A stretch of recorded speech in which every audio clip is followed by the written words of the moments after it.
வாவாத்தியார். இந்த படத்துக்கு ஃபர்ஸ்ட் நலன் குமாரசாமி அப்ரோச் பண்ணது ஆர்யாவை தான். பட் அன்ஃபார்ச்சுனேட்லி ஆர்யாவால் இந்த படத்துக்கு வந்து கமிட் ஆக முடியல. லேட்டராக கார்த்தி சார் கமிட் ஆனார். இந்த படத்துக்கு மிகப்பெரிய எதிர்பார்ப்பு யாருன்னு கேட்டிங்கன்னா நலன் குமாரசாமி தான். இவர் கடைசி 13 வருஷத்தில் சூகா, ஈ காப்பு அப்படின்னு 2 படம் மட்டும் தான் கொடுத்துருக்காரு. ஆனால் ரெண்டுமே ரொம்பவே நல்ல படங்கள். அடுத்த எதிர்பார்ப்பு யாருன்னு கேட்டிங்கன்னா கார்த்தி சார். இவர் வந்து பருத்திவீரன் அப்படிங்கிற அவரோட முதல் படத்துலேயே பயங்கரமான பர்ஃபார்மன்ஸ் கொடுத்துருந்தாரு. ஸோ நலன் குமாரசாமி ப்ளஸ் கார்த்தி சார் 2 பேரும் ஒன்றா சேர்றாங்க அப்படின்னும் போது கொஞ்சம் எதிர்பார்ப்பு இருந்துச்சு. வழக்கம் போல் இந்த படத்தை வந்து ஸ்டுடியோ கிரீன் ஞானவேல் ராஜா தான் தயாரிச்சிருக்காரு. ஜார்ஜ் சி வில்லியம்ஸ் வந்து சினிமோட்டோகிராஃபர். அணி கத்தி இந்த படத்துக்குள்ள இவர் தான் வந்து சினிமோட்டோகிராஃபி பண்ணார். ஆனால் ரிசவங்க எல்லாருக்கும் தெரிஞ்சவர் சந்தோஷ் நாராயணன். அப்புறம் எடிட்டர் வந்து வெற்றி கிருஷ்ணன். நடிகர்கள் பற்றி சொல்லணும்னா எல்லாருக்கும் தெரிஞ்ச நடிகர்கள் தான்.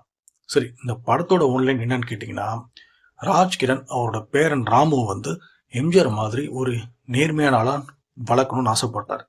ஒரு சுச்சுவேஷனில் ராமு வந்து எம்ஜிஆர் மாதிரி கிடையாது, அவன் வந்து சரியான டுபாகூர் தெரிஞ்ச உடனே ராஜ்கிரண் அகால மரணம் அடைஞ்சிடறாரு.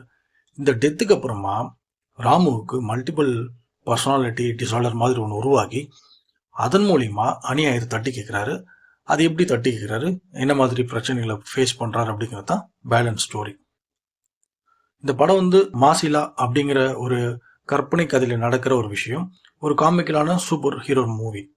கார்த்தி வந்து ரொம்பவே சூப்பரான பர்ஃபார்மன்ஸ் கொடுத்துருந்தாரு.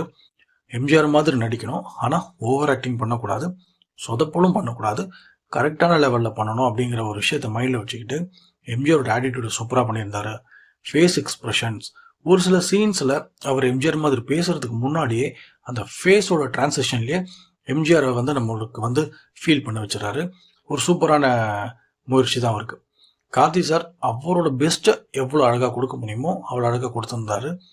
குறிப்பாக சொல்லணும்னா செகண்ட் ஹாஃபில் ஒரு போலீஸ் ஸ்டேஷனில் ஒரு ஃபைட் சீன் ஒன்று வரும். அந்த ஃபைட் சீன் வந்து இருட்டு ஏரியாவில் நடக்கிற மாதிரி இருக்கும். அந்த இடத்துல இவர் ஓடுவார். ஓடும்போது பார்த்தாலே சிரிப்பு வரும். ஏன்னா ரியலாக எம்ஜிஆரே ஓடுற மாதிரி இருக்கும். இல்லை கார்த்தி வந்து எம்ஜிஆர் மாதிரி கரெக்டாக ஓடுறாரு அப்படின்னு பார்க்கும்போது நம்மளை ரொம்ப சிரிச்சிடுவோம். கீர்த்தி இவங்களோட கேரக்டர் பேர் வந்து இவங்க வந்து ஒரு ஸ்பிரிட் மீடியம் ப்ளஸ் ஒரு யூடியூபர். இவங்களோட கேரக்டர் வந்து படத்தோட தொடக்கத்தில் முக்கியமான கேரக்டர் மாதிரி அப்படியே கொண்டு போய் கொஞ்சம் யூட்டர்ன் அடித்து அப்புறம் போக போக போக அப்படியே டல் ஆக்கி கடைசியில் வழக்கம் போல வெறும் சாங்ஸுக்கு மட்டும் தான் ஹீரோயின்ற மாதிரி முடிச்சிருப்பாங்க. சத்யராஜ் சார் இவரோட கேரக்டர் நேம் வந்து பெரியசாமி. ஆஸ் யூஷுவல் கார்பரேட் கைகோழி. இவரோட நடிப்பு பார்க்கும்போது ஒரு விஷயத்த நான் நல்லா புரிஞ்சுக்கிட்டேன். அது என்னன்னா சத்யராஜ் சாருக்கு உண்மையாகவே வந்து ரெஸ்ட் வேணும். சொல்கிற அளவுக்கு ஒன்றும் பர்ஃபார்மன்ஸ் இல்லை.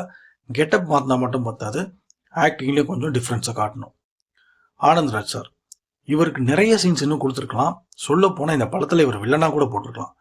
போக்கிரிக்கு அப்புறமா இவர் நிறைய வில்லன் ரோல்ஸ் பண்ணலை. இந்த படத்தில் ஒரு சேஞ்சுக்காக இவர் வில்லனாக நடிக்க வச்சிருக்கலாம்.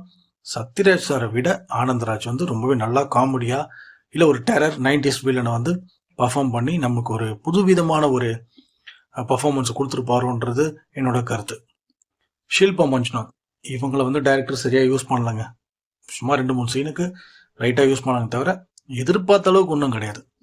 கருணாகரன், ரமேஷ் திலக், சுந்தர், தேனப்பன் சார், பாபி சிம்ஹா இவங்க எல்லாரையுமே அந்த டைரக்டர் லைட்டாக ஒரு மழைச்சாரல் மாதிரி தான் யூஸ் பண்ணியிருக்காரு. அந்த கேரக்டர் வந்து மைண்டில் பெருசாக நிற்கிற மாதிரி ரைட்டிங் வந்து சரியாக இல்லை.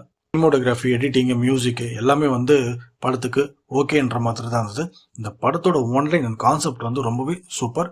ஆனால் இன்னும் டெப்த்தாக எழுதியிருந்தாங்கன்னா சூப்பராக இருந்திருக்கும். ஸ்க்ரீன் பிளேவும் இன்னும் கொஞ்சம் டீட்டெயில்டாக பண்ணியிருந்தாங்கன்னா ரியலி ரொம்பவே சூப்பராக இருந்திருக்கும்.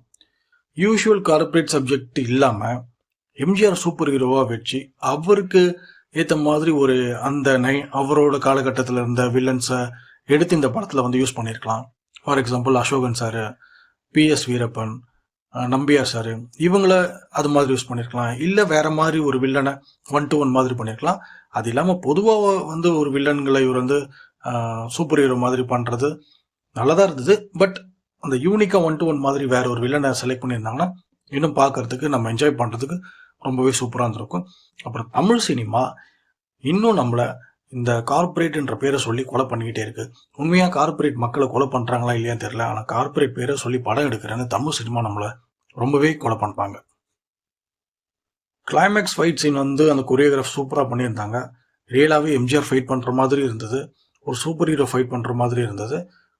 ஒரு மிகப்பெரிய ஒரு ஓட்டை இந்த சூப்பர் ஹீரோ கொடுத்த மாஸ்க் தான். அது என்ன மாஸ்க்னா, கார்த்தி வந்து ஒரு போலீஸ். ஆல்ரெடி இவரை வந்து கார்பரேட் கைக்கூலி சத்யராஜுக்கும் தெரியும். அவரோட டிபார்ட்மெண்ட்ல இருக்கிறவங்க எல்லாருக்குமே இவர் தெரியும்.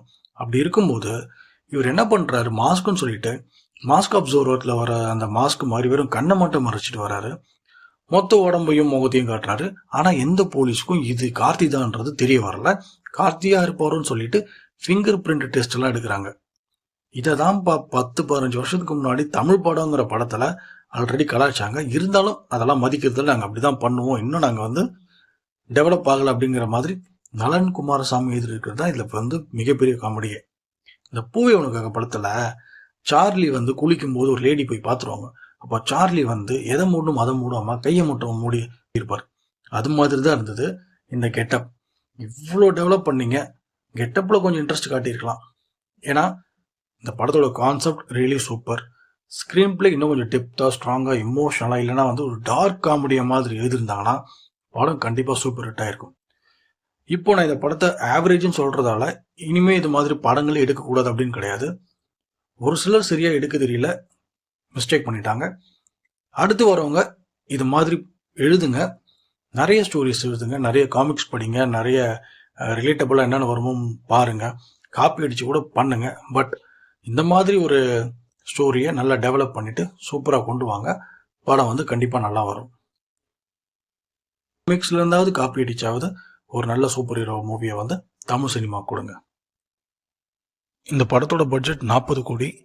இன்னைய தேதி வரைக்கும் இந்த படத்தோட கலெக்ஷன் பார்த்தீங்கன்னா 6 crores to 7 crores வரைக்கும் தான் பண்ணியிருக்கோம் அப்படின்னு நினைக்கிறேன்.